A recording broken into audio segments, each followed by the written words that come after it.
with Russia.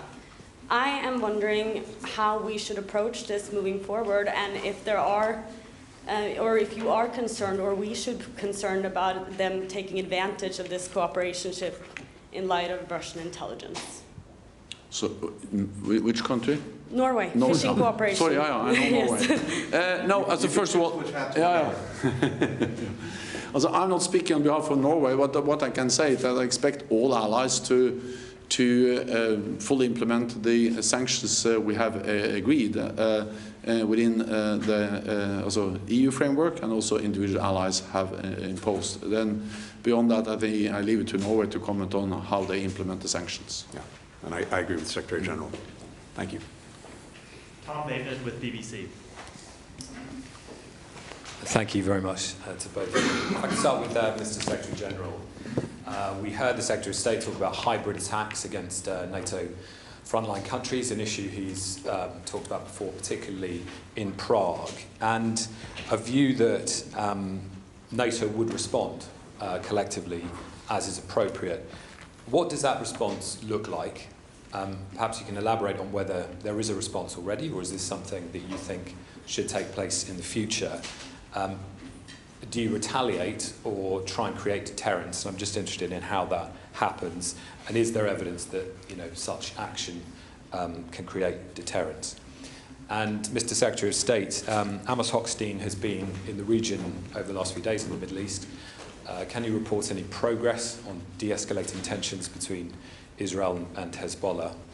And on Gaza, an investigation by the Associated Press this week identified 60 Palestinian families in which at least 25 members have been killed, some of them involving 4 generations of the same family, many with more than 50 family members killed, and in one, 173 family members were killed.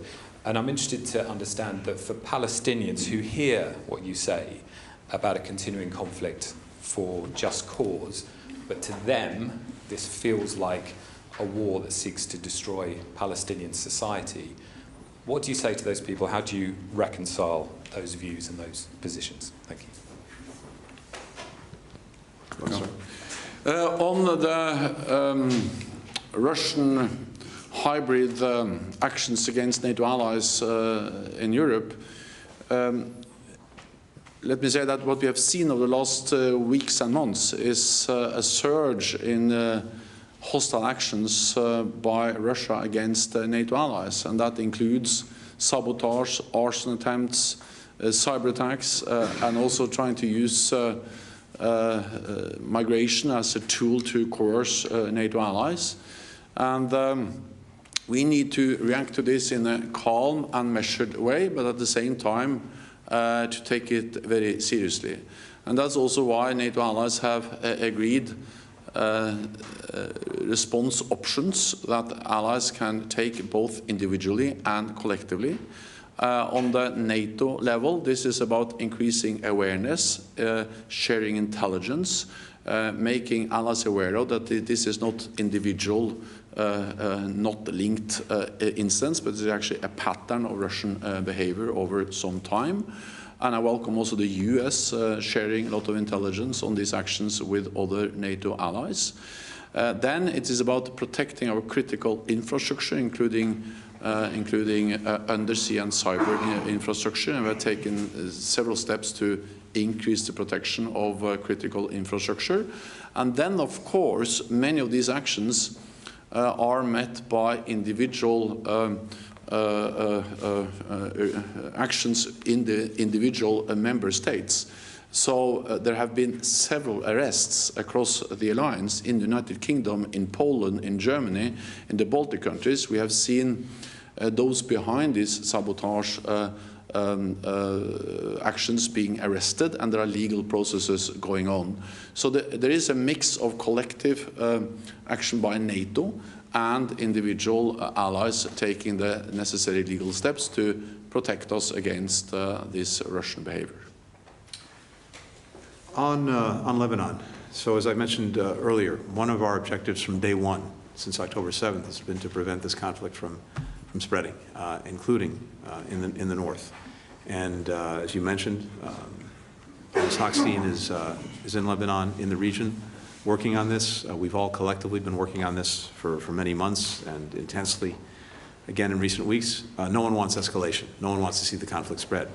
And one of the paradoxes I think we have in this moment is I don't think any of the potential belligerents actually want to see a war or conflict spread.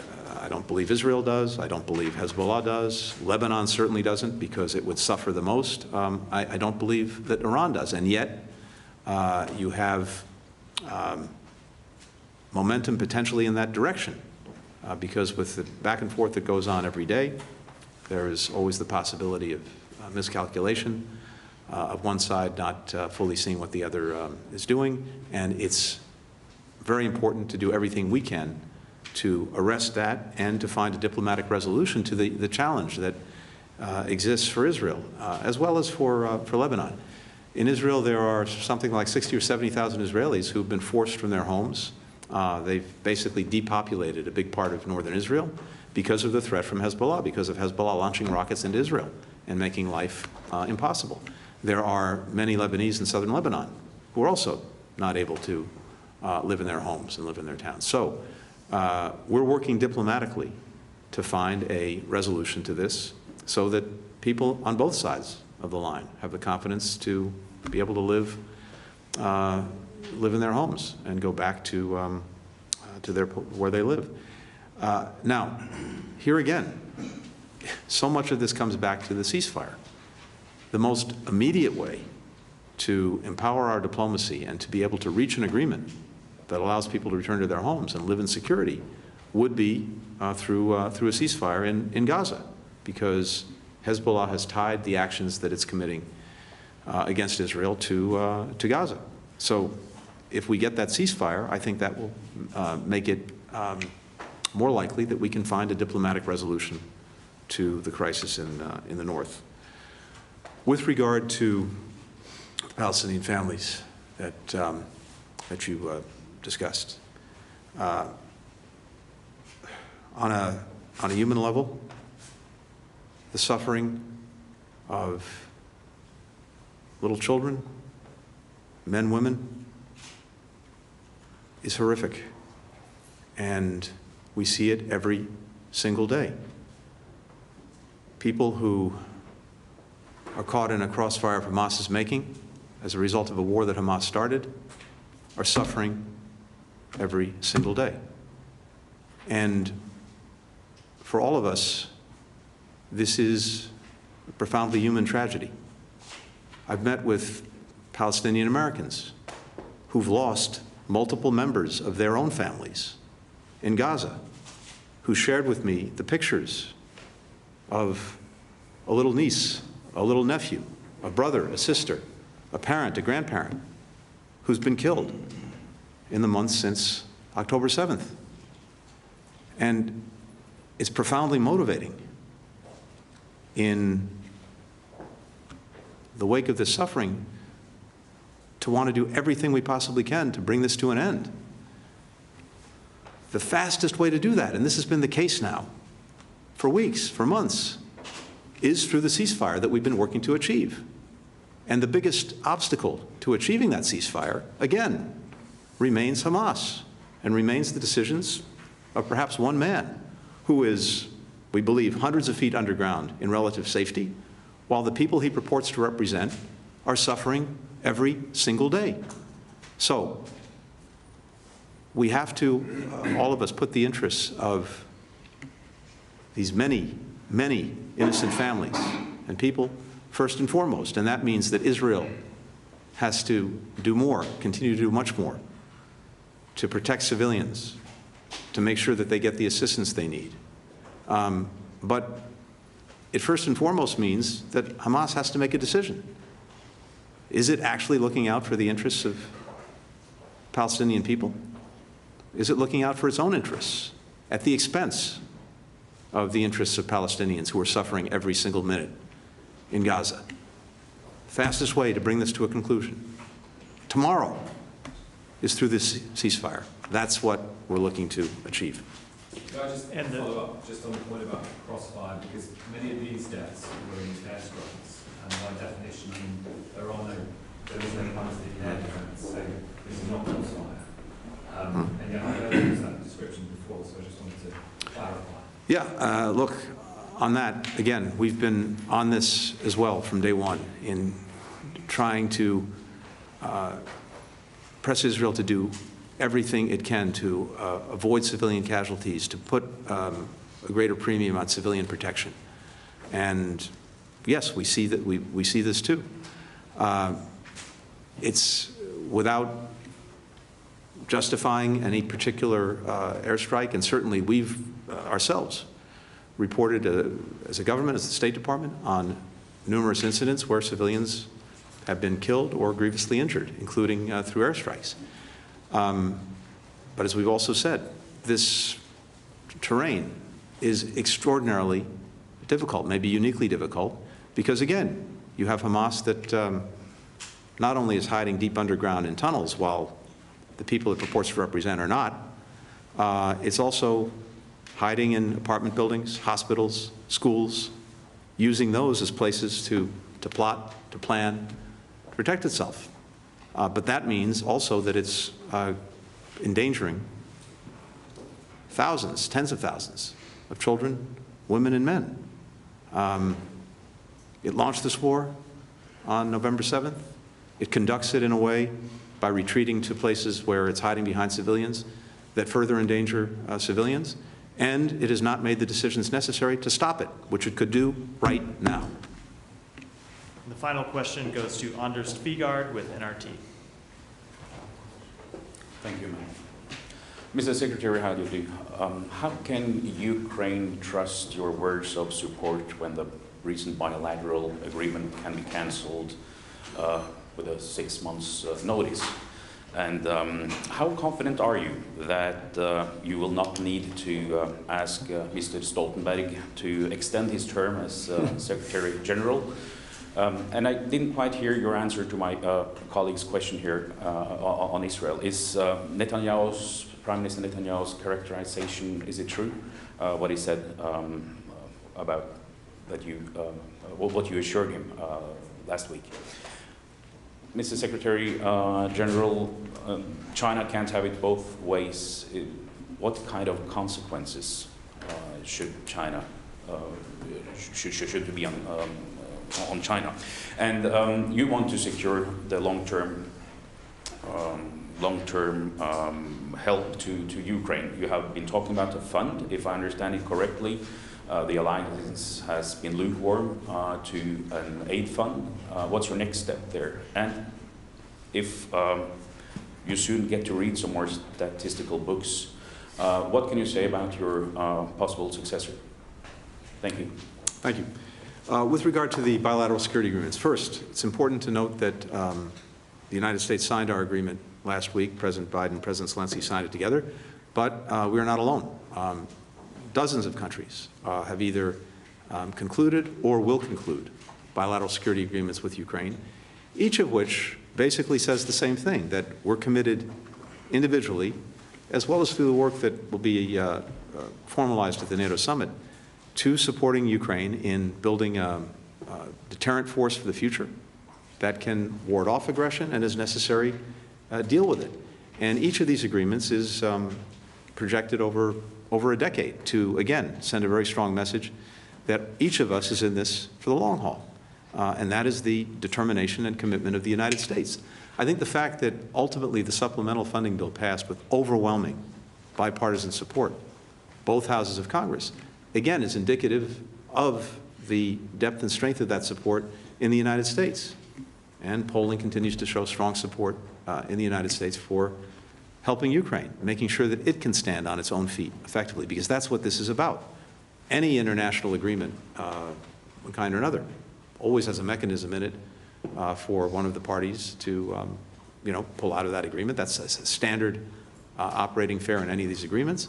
But I think everything that we've seen, not just from the United States, but from so many other countries, is an enduring commitment to Ukraine and making sure that it can stand strongly on its own feet. And I do not expect that to change. With regard to the Secretary-General, look, I think many of us wish on one level that this was a lifetime appointment because of, but I don't think the Secretary General feels that way. And I'm confident, very confident, that the alliance will come strongly together behind a new Secretary General, and that when the current Secretary General Stoltenberg's term ends this fall, there will be a very strong Secretary General in place to pick up the baton and carry the extraordinary work that this Secretary General has done forward into the future for the alliance. And finally, with regard to the last question on Israel, I stand by exactly what I said a few minutes ago. Thank you. Is Mr. Netanyahu telling the truth or not, Mr. Secretary? Again, I've been as clear as I can possibly be. You assured him that these violence will I'm not going to talk about what we said in diplomatic conversations. I can just say again that we have a commitment to make sure that Israel has what it needs to defend itself against a whole variety of threats. Gaza is part of it, but it far surpasses Gaza in terms of the threats they face. The President's committed to that. We continue to move these different cases through our system on regular order. We have one case that the President's talked about publicly, about the 2,000-pound bombs and concerns that we have about them being used in densely populated areas. That remains. We continue to work through that, but there's been no change in our posture, which our posture is, again, to make sure that Israel has what it needs to defend itself across these many threats. Many of the systems that are moving through our system are ones that have been on order for, in some cases, years. It takes a long time to move these things. And a number of the things that are going to Israel won't get there for years. That is the nature of the way this works. But it's regular order, with the exception of that one system that we've talked about many times in public. Thank you. First, briefly on the question about China. Well, it's too early to say exactly what kind of consequences, but I think just in itself that more and more allies recognizes that it cannot continue the way it is like it is today, where China really tries to have a normal relationship with European NATO allies, and at the same time are enabling Russia to be to conduct a war of aggression against a European country, the biggest security challenge we have faced in Europe since the end of the Second World War. And of course, this is then about how, unless China changes its behavior, what kind of consequences should then this have for instance, our trade relations? Too early to say, but it has to be an issue that we need to address, because to continue as we do today is not viable. Then on support for Ukraine, so we are discussing and we are addressing many deliverables on Ukraine before the upcoming NATO summit. We have already agreed a plan for NATO training and security assistance for Ukraine. We have seen new announcements, and I expect also more announcement of more military support to Ukraine. I'm certain that we will also have language expressing that Ukraine will become a member of the alliance. And then you are right that I have also put forward proposals on a more long-term commitment, because I strongly believe that the stronger our support is, the more credible our long-term commitment to Ukraine is, the sooner this war can end. The exact language, exact what we will agree is what allies are now discussed among allies, but I'm confident we have a good solution agreement by the summit. Then normally I don't say anything about my successor, because it's not for me to select my successor, but with the announcement by Prime Minister Orban today, I think it's obvious that we are very close to a conclusion in the alliance for allies to select the next Secretary General. And I think that's good news. I think Mark Rutte is a very strong candidate. He has a lot of experience as Prime Minister. He's a close friend and colleague, and I therefore strongly believe that very soon the alliance will have decided on my successor, and that will be good for all of us, for NATO and also for me. Thank you. Thanks, everyone. Yeah, thank you. Thank you.